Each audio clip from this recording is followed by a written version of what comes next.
da Terra. Tava com saudade de Dragon Ball, né? É claro. Com certeza o último episódio de Dragon Ball Super deixou fãs inconformados com o seu fim e com o anúncio de um novo anime a ser lançado em julho, reanimou os órfãos de Dragon Ball Super, mesmo se tratando de um spin-off. Pois é, depois de muitas semanas esperando e tantas expectativas, finalmente o tão aguardado retorno de Dragon Ball em anime aconteceu nesse 1º de julho com o lançamento do primeiro episódio de Super Dragon Ball Heroes Universe Mission. Mas espera aí, como assim o anime não tem nem 9 minutos de duração? Não sei. E por que diabos o seu lançamento foi restrito somente para o Japão? Não sei. Então, galera, infelizmente a Toei e a Bandai possuem algumas políticas de exibição que restringem muitos dos produtos em um determinado país. No canal da Toei, por exemplo, muitas prévias de animes, inclusive de Dragon Ball Super, só são visualizadas em território japonês. Até alguns filmes antigos de Dragon Ball já foram disponibilizados oficialmente no YouTube, mas a exibição é limitada somente ao público japonês. Eu realmente não sei o motivo disso e, infelizmente, essa limitação também ocorreu com o anime de Super Dragon Ball Heroes. É claro que uma boa VPN driblaria tudo isso. Fora que era mais que previsível que a maioria dos sites de anime no ocidente arrumariam um jeito de extrair esse episódio restrito. O grande problema foi que com esse tipo de atitude, os detentores dos direitos de Dragon Ball mostram que realmente não estão muito preocupados em trazer esse inédito conteúdo para fora do Japão. Será que é por causa do apelo que o anime tem por ser voltado ao mercado de card games, também exclusivo no Japão? Quem sabe, né?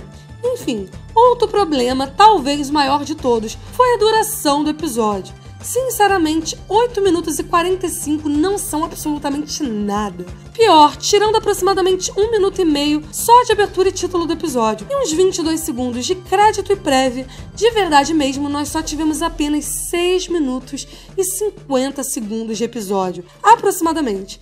E isso de alguma forma pesou bastante na narrativa do anime, que ficou muito corrida. Tudo acontecendo de uma forma tão atropelada que nem um compacto de Dragon Ball Kai exibido no Vale a Pena Ver de Novo conseguiria ser mais resumido. Para quem não teve a oportunidade de assistir o anime, aqui vai um resumão dos acontecimentos. O anime começa com Goku e Vegeta lutando contra o Whis, lá no planeta de Beerus, enquanto o deus da destruição está fazendo o que sempre faz, dormindo.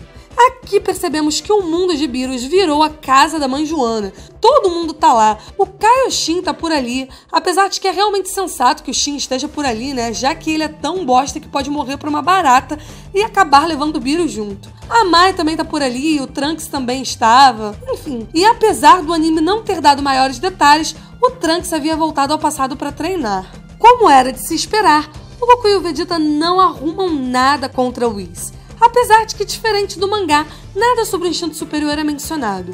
De repente, Mai aparece dizendo que Trunks desapareceu e imediatamente um homem chamado Fu aparece, dizendo ser amigo de Trunks e que ele estava em apuros no planeta prisão.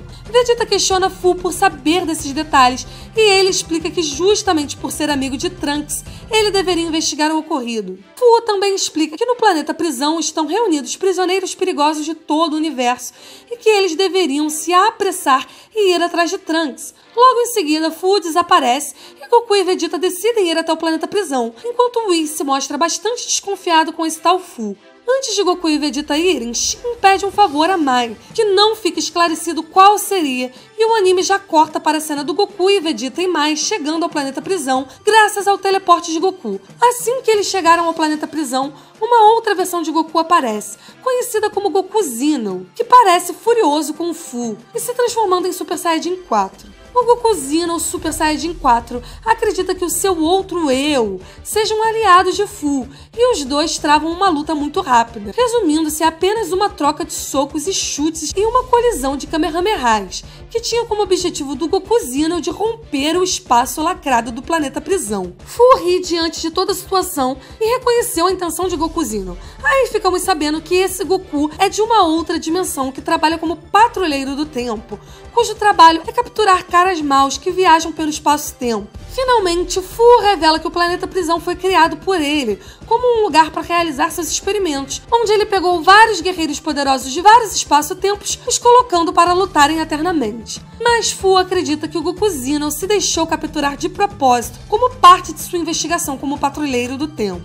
Furiosa, a Mai pergunta se Trunks está no planeta prisão, e assim como fez Zamasu, Fu trata Trunks com certo desprezo por ele ter cometido o maior pecado que um humano poderia cometer, o de viajar através do tempo, e que Trunks estava ali para pagar pelo que fez. Fora que Fu sabia que Trunks serviria como uma ótima isca para atrair Goku e os outros. Enfim, o Fu explica que mesmo que encontrem Trunks, eles precisam reunir 7 esferas do dragão especiais para escapar do planeta. E Goku revela que Fu havia dado uma a ele, enquanto as demais estão espalhadas entre outros prisioneiros. Enfim, Fu desaparece diante de todos, declarando o começo do seu experimento. Logo depois, vemos Trunks despertando de uma cela, quando do nada as portas de onde ele estava preso se abrem. Enquanto Trunks anda pela cidade, Cooler aparece exigindo a esfera do dragão a Trunks, que não entende porra nenhuma do que tá rolando. Em seguida, vemos Fu monitorando o planeta e os prisioneiros em uma espécie de sala de controle, bastante animado com o experimento mais interessante do universo que está para acontecer.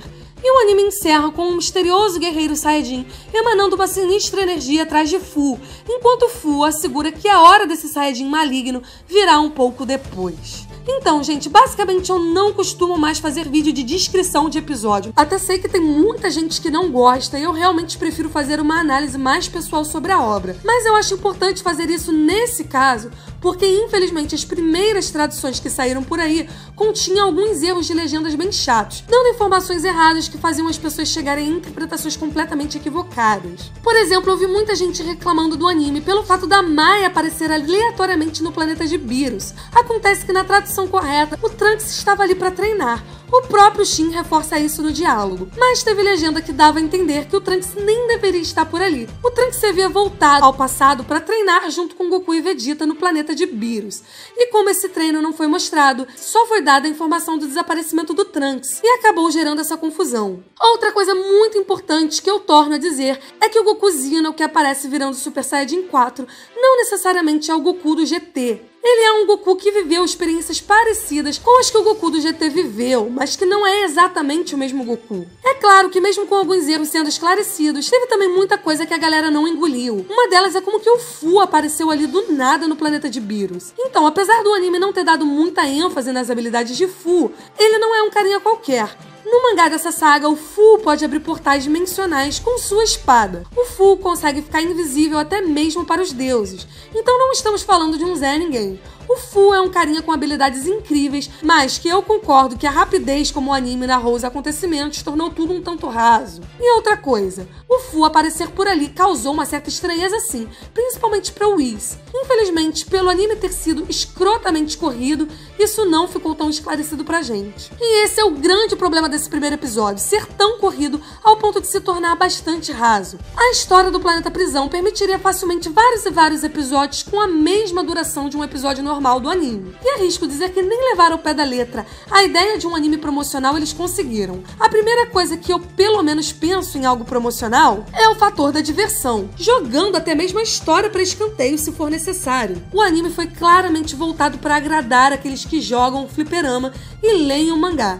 E isso talvez tenha estragado a experiência dos novatos com esse lado da franquia. Aliás, a história em si nem foi o maior problema. Afinal, toda tentativa de menosprezar as histórias paralelas da franquia, dizendo que elas são sem pé nem cabeça ou fora de contexto, não tem sentido, né? As histórias que esses jogos ultimamente vêm apresentando são bem amarradas. E convenhamos, há quem até as ache mais complexas e mais interessantes que as histórias canônicas. Fora que quem acompanha nosso trabalho sabe o espaço que estamos dando para essas side stories. Então não compreendê-las é simplesmente falta de pesquisa ou falta de interpretação da pessoa. Mas como eu disse, ainda que um anime promocional atropelasse a história para valorizar o audiovisual, esse primeiro episódio de Heroes realmente deixou a desejar. Afinal, se a história tá tão corrida, ao menos vamos ver lutas, né?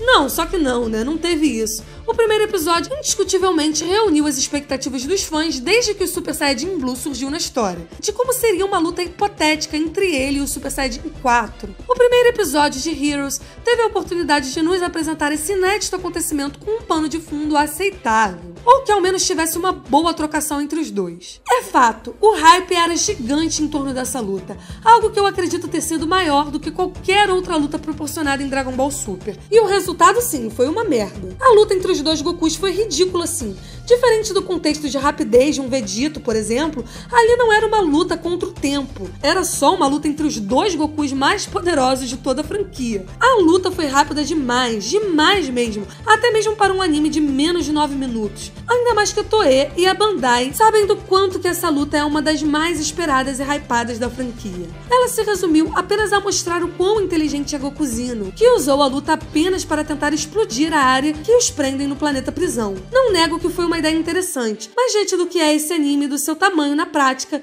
isso se tornou bastante desnecessário. Não por ser algo ilógico ou incoerente, mas justamente por esse anime ser aquele fanservicezão que a gente estava esperando no mínimo que a porrada comesse. A última coisa que eu ou você queria era um spin-off que nos mostrasse um Goku mais maduro usando a cabeça. Sei que muita gente também não gosta do Goku do Super, que acha ele mais bobalhão. Aliás, chegava a ser contrastante a personalidade de cada Goku. O Goku do Super continuava com aquele jeito bobalhão, meio tapado, enquanto o Goku Zeno parecia bastante maduro, sério e esperto, ciente das coisas que estavam rolando ali. Isso é um ponto positivo para quem queria ver um Goku menos tapado, por mais que isso fuja da proposta original do autor. Mas volto a dizer que para um anime com menos de 9 minutos, valia mais a pena explorar a luta entre esses dois. E o resultado da luta, para variar, foi empate. Na verdade, não houve um desfecho. Os dois Gokus trocaram socos um contra o outro e ambos dispararam um Kamehameha que não deu em nada. Muito diferente do jogo, onde o Goku Zeno, o Super Saiyajin 4, constatou que seu Super Saiyajin 4 era bem inferior ao Blue. Será que a Toei não gostou da ideia de um personagem ser declaradamente superior ao outro? Que o Blue de fato é superior ao Super Saiyajin 4? Eu realmente não sei qual foi a intenção desse desfecho do anime, mas eu espero que nos próximos episódios realmente exista um confronto de verdade entre os dois para decidirem quem é o mais forte de todos.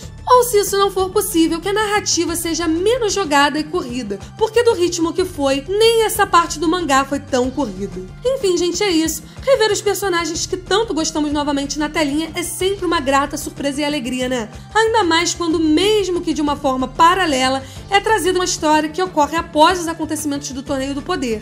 É como se tivéssemos uma continuação de tudo aquilo que experimentamos na reta final de Dragon Ball Super, mesmo não valendo absolutamente nada para a história original. Mas a ação corrida, sem tempo para explicações básicas, fez com que a experiência se saísse num ritmo ainda pior que de um mangá, com poucas páginas. O primeiro episódio de Super Dragon Ball Heroes nada mais foi do que um mangá curto, em movimento e colorido. Um projeto que parece ter sido criado apenas para agradar aos fiéis consumidores de cards do bilionário mercado de arcade de Super Dragon Ball Heroes. Uma pena, pois havia potencial de sobra para se tornar algo ainda mais épico do que foi Dragon Ball Super. Vamos torcer para que o próximo episódio tente abraçar a outra fatia do fandom alheia à franquia de Heroes e que, dependendo do sucesso, quem sabe, perca esse status promocional e conquiste algum lugar ao lado da tão aclamada franquia animada de Dragon Ball. É isso, galera. Eu espero que vocês tenham gostado desse vídeo. Um beijão e até o próximo vídeo.